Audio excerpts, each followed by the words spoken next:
All right, we are on. Hey, everybody. I'm joined today by my new friend. And if I were to define this last week, I would say new acquaintance, Kirby Hasseman. He is the CEO of Hasseman Marketing in Ohio. You said you're right outside of Columbus? Yeah, just about 60 miles outside of Columbus. We're in a small town called Coshocton. I always say we're an hour and a half from anywhere. That's right, Coshocton. I was trying to remember where that was.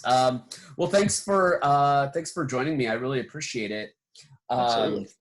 So I'm teaching two classes, one at Pitt and one at Point Park. One is the Point Park classes. They're graphic designers, seniors, and then at Pitt they are marketing seniors. So.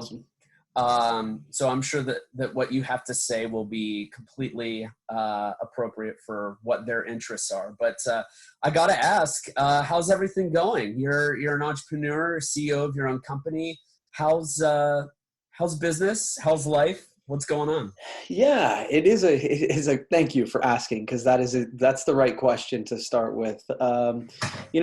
Things are as good as can be expected during these sort of strange times. We kind of were a little bit ahead of the curve as we started to move all of our team to remote work. That's not something we had done. We all really enjoyed sort of working in an office where I always like the accidental sort of collisions and conversations that happen from a creativity perspective. Mm-hmm. And so one of the biggest adjustments we've made is trying to do remote work productively. Right. And I know there's a ton of people out there that do that great. We have had to kind of grow into that. On the other side, the uncertainty of it from a financial perspective it's a real challenge. Because I'm in the CEO role, I'm required to do some of the finance stuff. Not some of it. I'm required to do all of it, really. And it's not my preferred, type of work, but it's the most important right now. My big focus right now is to say, okay, I want to make sure we have stable foundation from a financial perspective, and then work really hard on the proactive side to make sure that when this ends, and it will end, we come out stronger on the other side. So that's what's going on with us. And, RJ, I see things out there that say, that they're like pieces of content that say, here's the secrets to surviving this time or whatever. And I'm like, those seem so disingenuous because I'm doing my response to those. Yeah. Yes, exactly. How could you possibly know? How could you possibly know? Now, we're doing the best we can with what we have, and I think we're doing the right thing. Time will tell. Yep. But overall, we're doing well, and so far we're safe and healthy, and that's obviously what's most important.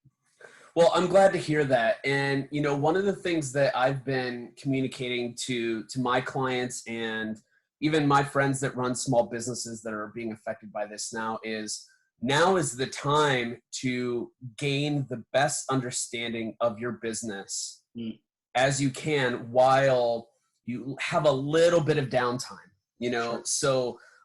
So for example, I agree with you. Like the financial aspect of things is the most laborious, least interesting, and absolutely the least amount of fun aspect of running your own company, unless you're a numbers person, right? At which point the creative is probably the worst part. But nevertheless,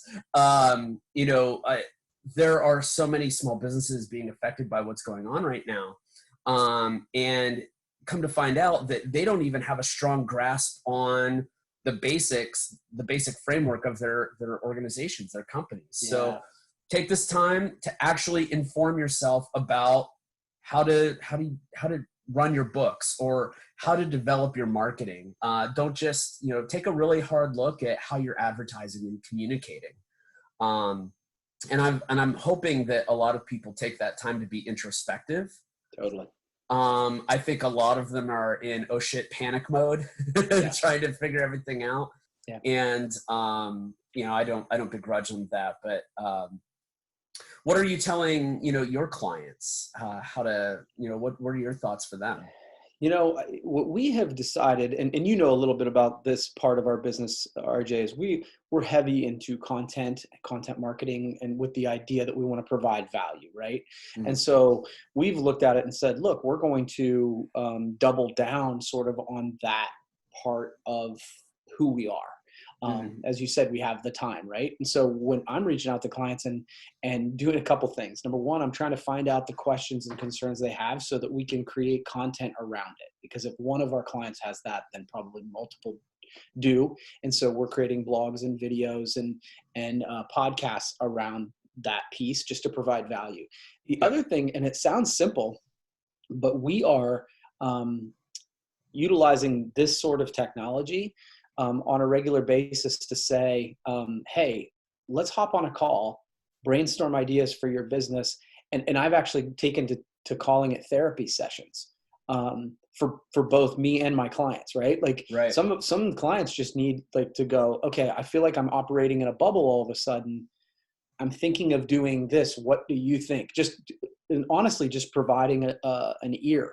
That's a piece that we've done. Yep. And then the big piece, and we literally just rolled it out today. We've created a 5-day marketing course for our clients. Okay.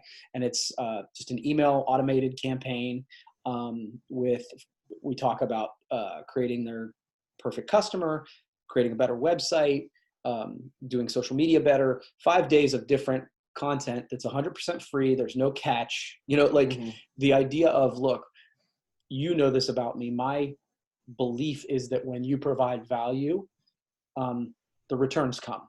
They don't necessarily Yes. come day one. They come, whatever. Well, to me, this is the perfect time for me to practice what I preach, put up or shut up, all of Mhm. those sort of things. So literally, I'm excited about that because it's just like, yes, I need your email, but I need your email to send you the stuff. Right. Right? Like there's no aha moment at the end. Mhm. And my hope is at doing that number one, we're going to showcase our expertise. But number two, the brand affinity for us is going to grow because we've provided value in a time when people needed value. And so Yep. that's sort of our sort of strategy is. And they'll remember that, and that will generate leads and sales later. I mean, Mhm. and that's not, When the that's time is not right. when When the the time is time, right. right. Yeah. Yeah. I mean, because you're going into this very altruistically, and we're all just trying to get through this together, and eventually that will, like you said, produce return Yeah. when the time is right. And I think it's a lot of those. There's been a lot of conversations on like higher ed, social web, and engagement marketing chats about, hey, if you're in sales, like if you're at a company and you're in sales, just like do not attempt to sell us right now. We're Right. not buying. We're not interested. It comes off as tone deaf, and tasteless, and that'll do some real damage for those companies later on. Yeah, no, the challenge, and it is a challenge, right? Because the pushback you're going to get, and it's one that I'm trying to weigh out, is go, okay, but we still need to pay the electric bill and pay the Yep. team. Like we've kept everybody on staff. And so what we've looked at is going, okay, there are moments, there are slivers, there are things that we do that can help someone get through the time. But generally, it's almost like a requested service, right? Mm-hmm. And that's where we've had some ability to provide value. But you're exactly right, man. You got to be super careful Mm-hmm. because again, you don't want to be tone deaf. But on the other side, it's like, okay, is there anything in your service that can provide them value? And even when you do that, you got to be careful about how you price it. Right. Mm-hmm. Oh, absolutely. Especially when, people are getting laid off, and it's like all crumbling down around us. It's quite peculiar. Yes. So your team's at home, they're doing the work. Are you encouraging them to get involved in like professional development stuff, like learn some new skills during your downtime? Yeah, definitely. Definitely. I'm telling the team, actually, we are ironically doing more calls and meetings than we ever have in the past. So we actually are doing a daily meeting. We used to do it weekly. And it's happened sort of organically, which is the Yeah. best, by the way. is our graphic designer popped on and was like, hey, I've been listening to this podcast. I think all of you would like this. And so people are sort of organically recommending things that they're finding that are helping to grow skills, but also, quite frankly, helping with mental health, right? Yeah. Because that's super, super important. I saw something, and I have two daughters, this, 18 and 21, and my oldest is a performer for cruise ships. Oh, Not, no. yeah, not a great,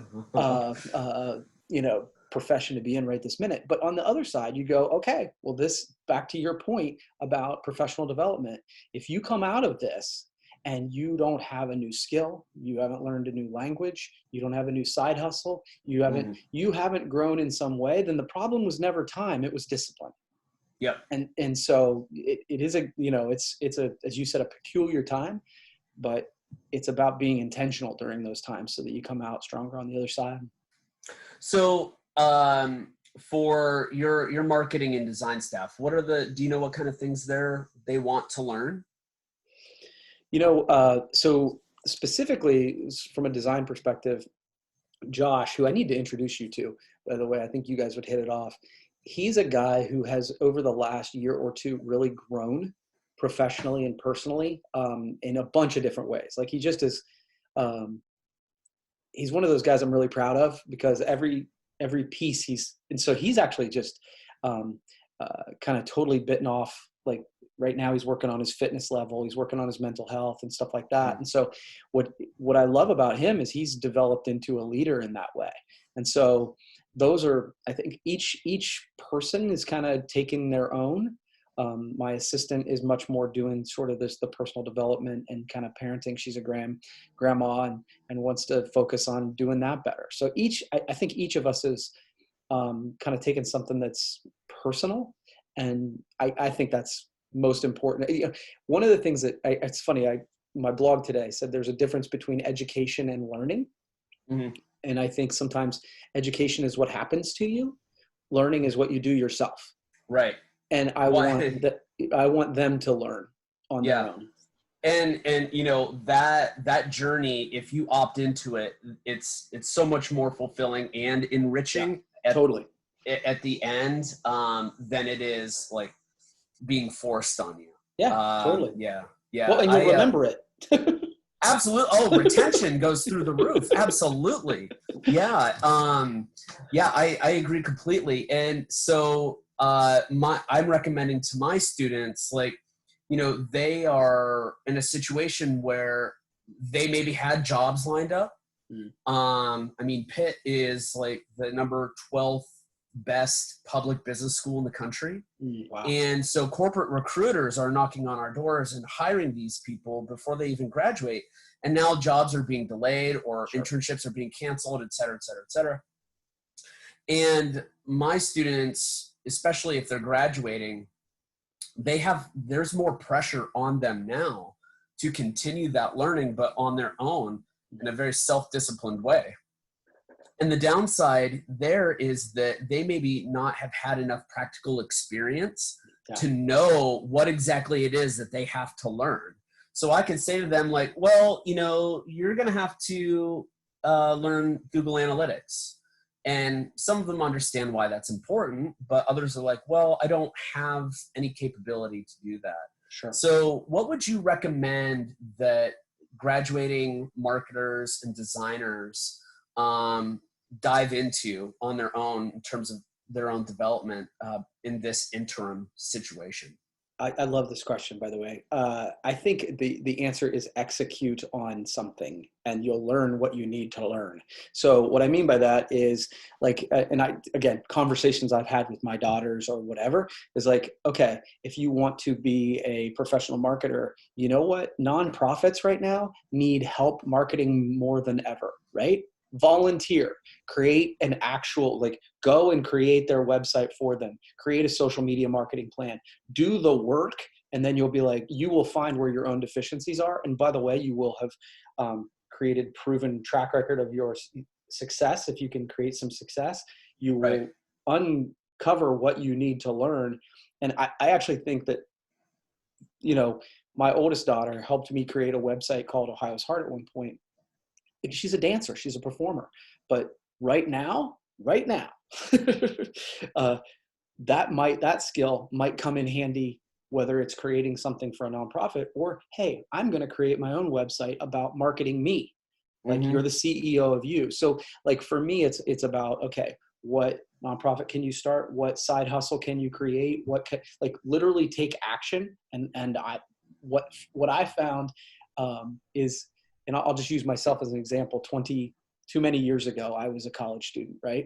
And I wasn't a particularly great college student. I'm embarrassed by that, to be candid. I made it through. I did what I had to do. And then I started my own business. And I was like, shit, I really should have paid attention. And I learned so much in the first 4 years of starting a business that there was vocab and there was stuff that happened in college that would have helped me. But the moment I put the hat on that it was my money, all of a sudden I'm just like, oh, I'm going to start reading. Like that's when I started reading. And you know this, I read 50 books a year now. Like I'm passionate about that. And what I found was, oh, these are the places I need to grow in.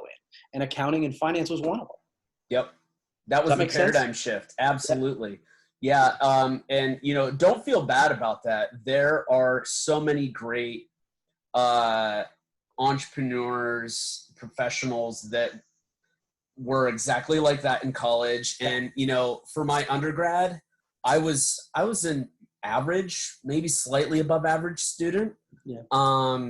But it was when I hit graduate school that like that competitive streak really elevated. Like it was my personal mission to destroy everybody.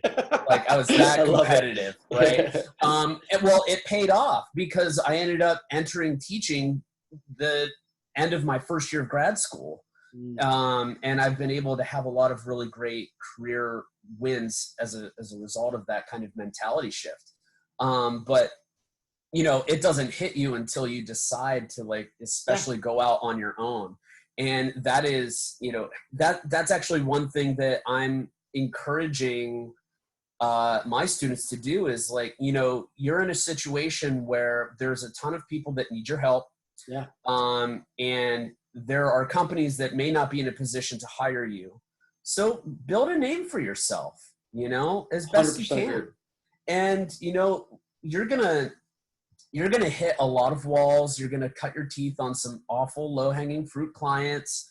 But you're going to learn so profoundly what to do and what not to do that you're going to be able to sharpen your instinct much quicker than someone that enters a job with a corporate employer and then they just go through that onboarding for a year or two. Yeah. So I think that there's, you know, I think instinct is very much a skill that does need development. But you got to put yourself out there in order to get it. Yeah. What I always say is find something that you're really passionate about and volunteer your time there. Like if you are like, again, my youngest daughter was super into animals.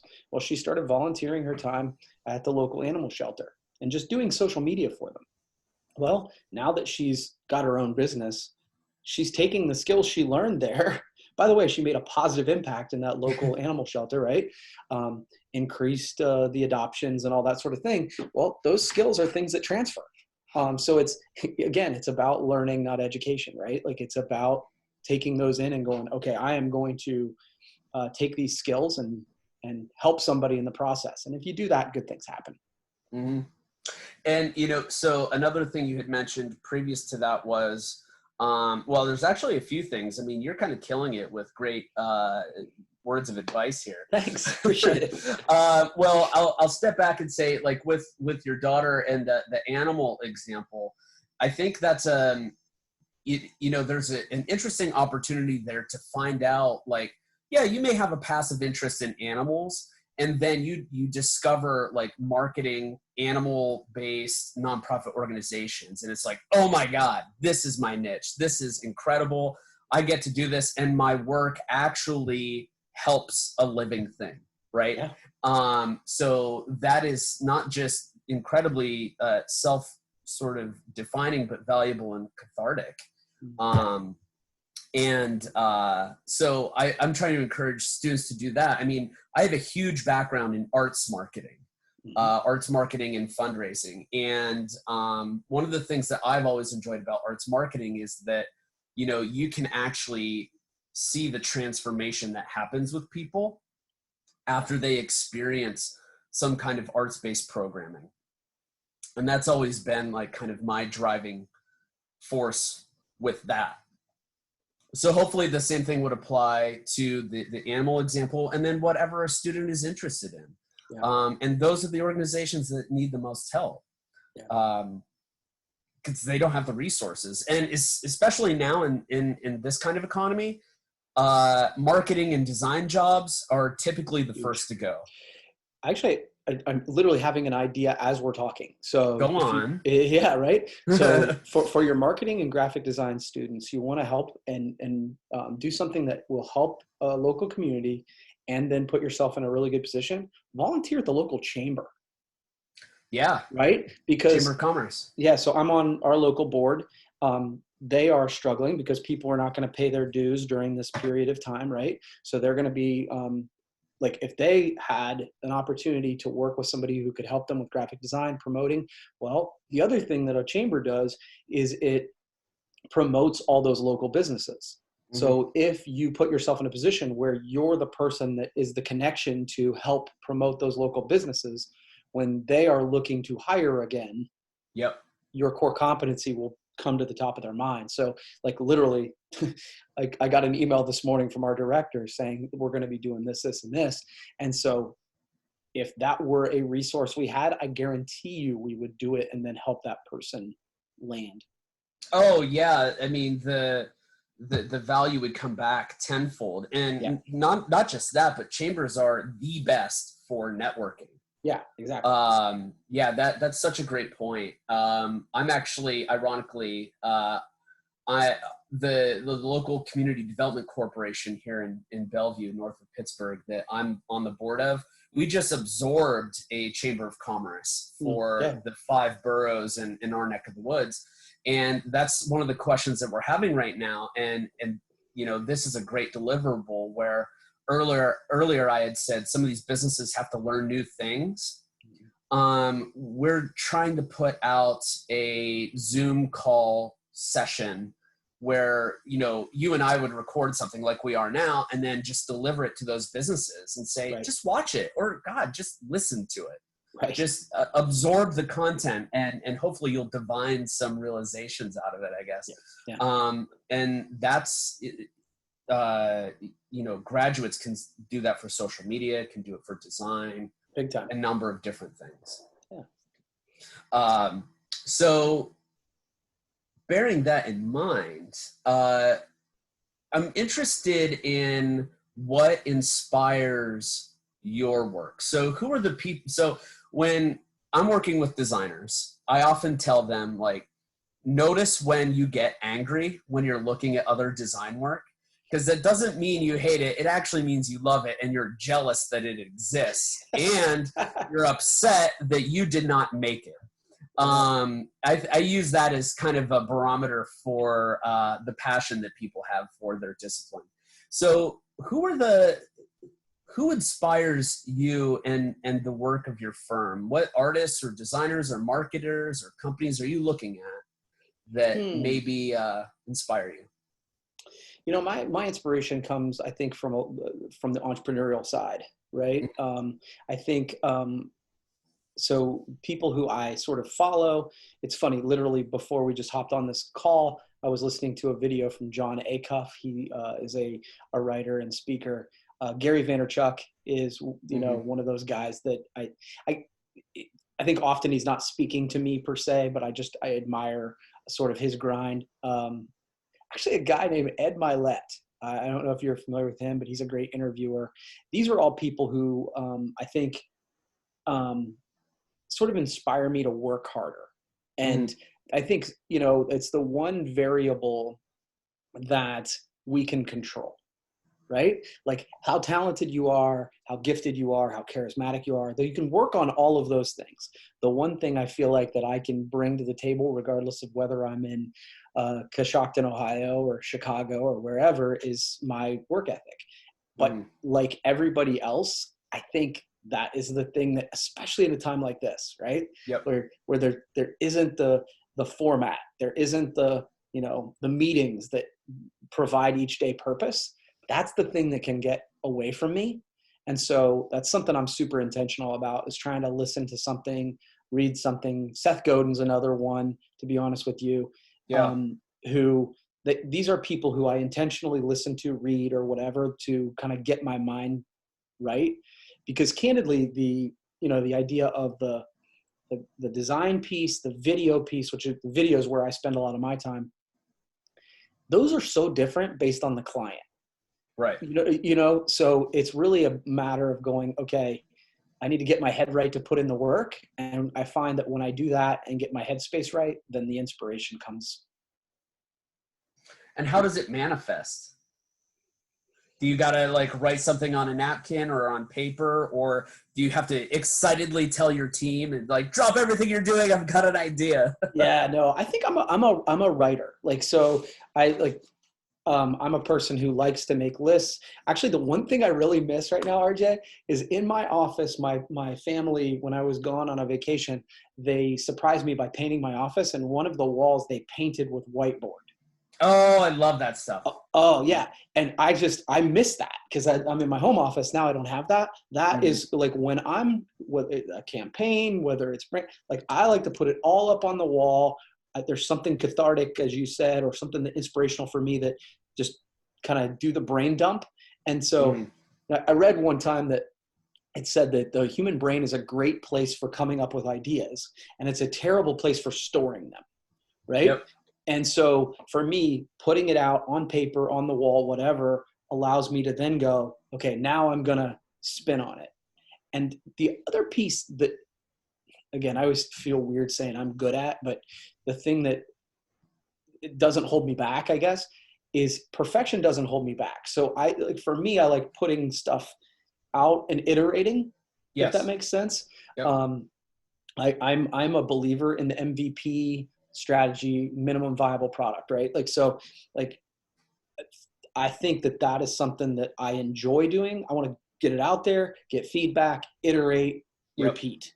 And so I think that's part of sort of my creative process, if that makes sense. Oh, it absolutely does. And so I'm experiencing that now. I absolutely do MVPs. So I've got the design thinking methodology leading into MVPs, and then you target focus group that in a variety of different ways. And then you've got you iterate on that prototype until you've got, something that you can release. And it might not necessarily be perfect, but at least it will be incredibly researched and well-informed. Right. Because you'll never have a good sense of how people are going to react in the broad spectrum of things until you put it out there. So, agree 100%, by the way, to that point. Yeah. So, yeah, right. Yeah. Yes. So one of the things that I'm experiencing now is on Wednesday night. So one of the things that I do in Pitt Business is I run marketing for the undergraduate college, and I basically have to, send out email blasts and communications to the students. And I'm also teaching this brand management class, and I'm at a point where I'm like, morale is not good. I know this because of my background, but also just no one's morale is like really strong right now. Right. So I had a little focus group session with my students, and I said, listen, I empathize. I understand what you're going through. And I just want to be able to provide you with the content that you need as a student to push your careers forward, to assist you in your classes and everything. And I said, I'm looking at my email opens, my open rates, click-through rates, and they're abysmal. They're in the toilet. Like, what is happening here? And the students told me very matter-of-factly, like, if it has nothing to do with class, they aren't listening. And in some cases, they don't want to listen and delete the emails. at the risk of losing critical information that they may need. So I thought that was a really interesting shift in mentality, right? So right now I'm working through these different strategies on how to communicate with them. On one strategy is don't bother. Listen to your audience. Just, they don't want to be talked to, don't talk to them. Another is listen to the model. What have we always done? Do we continue and maintain that consistency, knowing that, our open rates are going to be terrible? Is having some open rates better than having none? And then ultimately, I looked at those two opposite ends and said, there's got to be something here where it's either we meet in the middle or it pivots out into something completely new. And my team and I basically said, we need to figure out how to talk to these folks that actually helps improve their morale. And if we improve their morale, maybe they'll start looking at these emails and paying attention, even though there's like 3 weeks left of the semester. We're right near the finish line. So we came up with this campaign idea, and we also realized that all of the colleges at my university, they don't have a morale campaign, right? So I had to tell them, like, okay, we need to work quickly, we need to work fast, because I want to be the first to market, so to speak. I want to get this idea out there now, and if it's successful, we get to own that. If it is not successful, we have to own that too, but at least we can control it and take it down very quickly if we have to, right? So, I'm trying to inspire them and say, like, we have an opportunity to do something innovative here, that's actually good for people. And I kind of walk them through that process. Like, let's prototype this, let's develop a minimum product and release it and see how it lands. And my team, they're content writers, basically. They haven't gone through product development, which is kind of what this is, And so they had a lot of fun with it, and they realized, like, oh wow, we can actually take this new perspective to how a new perspective to old things, or to the things that we've always been doing. So that was a very long preamble for my next question, which is super interesting. Yeah. Well, I'm inspired by what they said, finding new ways to do the things we've always done.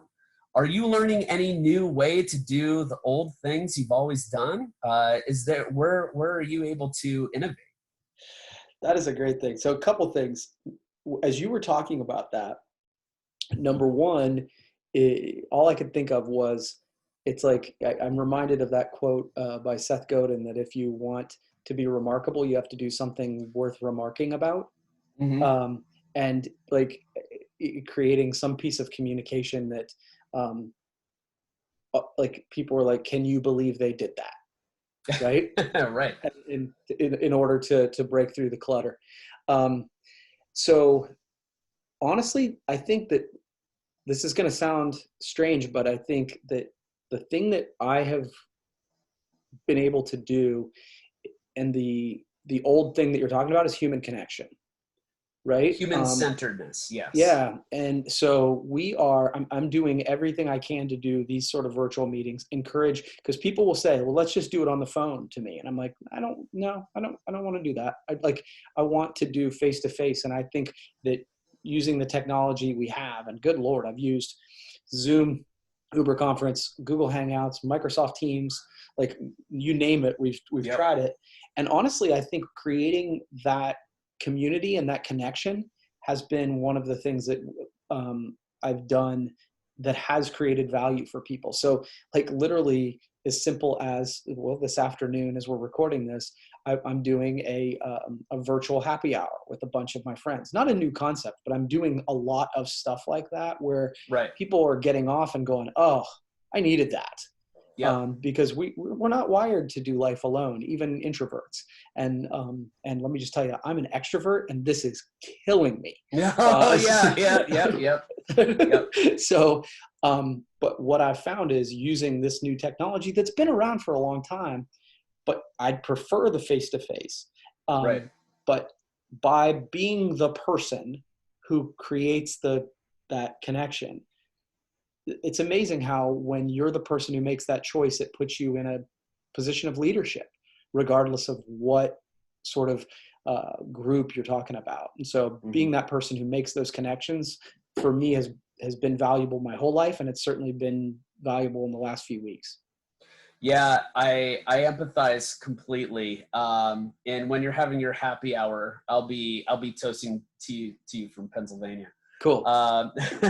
Yeah, I'm surprisingly keeping it together, and I think so. I've been talking to folks about like their coping mechanisms, because for me, the mental health aspect to this quarantine has not hit me yet. I'm aware of it. I'm talking about it, but it hasn't actually hit my soul, right? So it's just kind of interesting how realization happens. So for example, I remarked to my wife the other day, that this doesn't feel real, what we're going through. Yeah, it doesn't feel real. And she's like, well, it absolutely is. And I'm like, I understand that. I know the gravity of it. I'm just saying, it just doesn't feel real to me. And I had realized that I was not looking at pictures of what's actually happening outside of my literal house. Like, I'm not seeing suffering. I'm not seeing, all of this chaos throughout the world. And, that kind of brought me back to the center a little bit.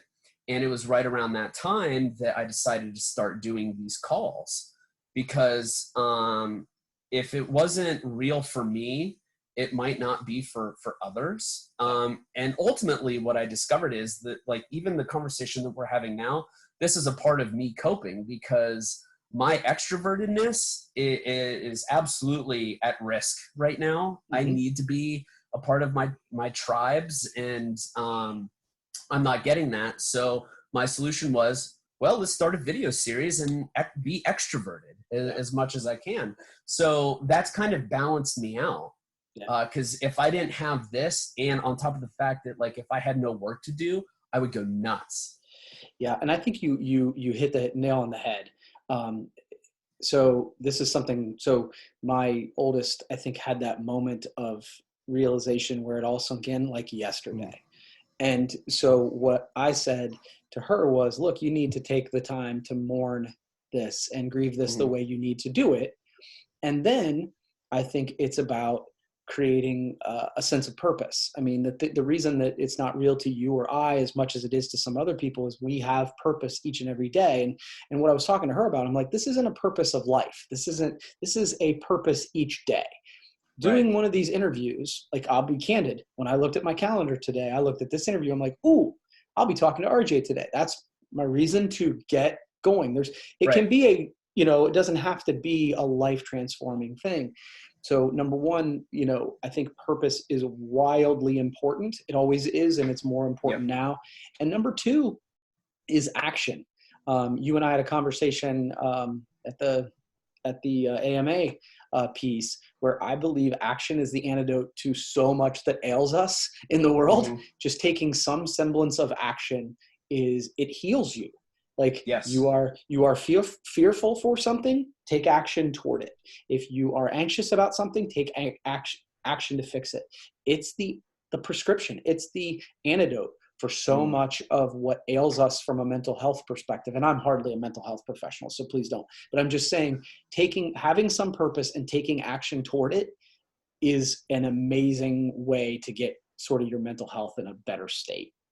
Yeah, I couldn't agree more. And this conversation is proof positive of that. Agreed. I mean, when I put the call out there, it's actually kind of remarkable if you think about it, because I put the call out there to 3 groups. I put it on my Facebook, I put it on a higher ed social Facebook group, and then the Daily Carnage, which is a marketing group on Facebook.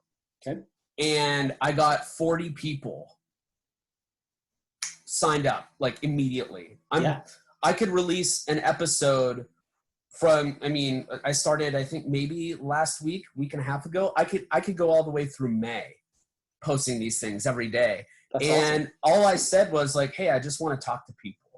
And I record it and they post it up. And what I'm coming to find out is that for some of these people, they're like, oh my God, I just had my first official professional webinar or a call with someone. And I'm like, oh my God, like I'm just a dude. Like, you know, I would love to have like this huge notoriety in my industry, but I don't. I'm just a guy and a practitioner. And I saw one on LinkedIn that said, I had my first official talk today. I'm like, wow, okay, that's great. I'm glad I could be that for you. Yeah. And see, that's the power of purpose, action. And I guess the final thing is choosing yourself, right? I think so many times that people, and I totally understand what you're saying. I do a lot of content. And so I interview people all the time, and people put you in a platform, and all I've done is hit record on my machine, right? But I chose to do it, and I chose to show up consistently. And that's what you're doing, right? And most people are unwilling or unable or whatever to do that. And so the people who do that consistently, and that's a message for you, that's a message for me, and that's a message for your students, is that if you choose yourself, take action and take action consistently, you can put yourself in a position where you get to make the choice. So I think that is a good place to stop, because I couldn't have said that better myself. But I do want to give you the opportunity to hype up what you're doing, because I would love to have my students learn more about you, your books, your mentality, your agency, and all the things that you've got going on, your podcasts, just everything. You're a person that needs to be heard. And I think that my students would gain a great perspective from you. So how can they get a hold of you? How can they learn more about all the things that you do? Sure. No, I appreciate that. Appreciate the kind words. So my company's website is hassemanmarketing.com. We, on our blog page, literally have our blogs, videos, and podcasts all on that page. Try to make it so that people don't have to go 15 different places. I am on all the social media platforms, LinkedIn, Facebook, Instagram, love Snapchat. So find me there. And then, one of the things you referenced that just finished up, book called The Give First Economy, which honestly talks about some of the stuff we're talking about today, about providing value and, not worrying about getting a return right away. Right. So I think that fits. And so I'd love it if people would check that out. But I would love to connect with any of these folks. All right. Well, thank you very much, my friend. This was fantastic. And hopefully we'll do this again relatively soon. I would love it. I'm going to brute force my way onto your podcast. So. Dude, let's do it.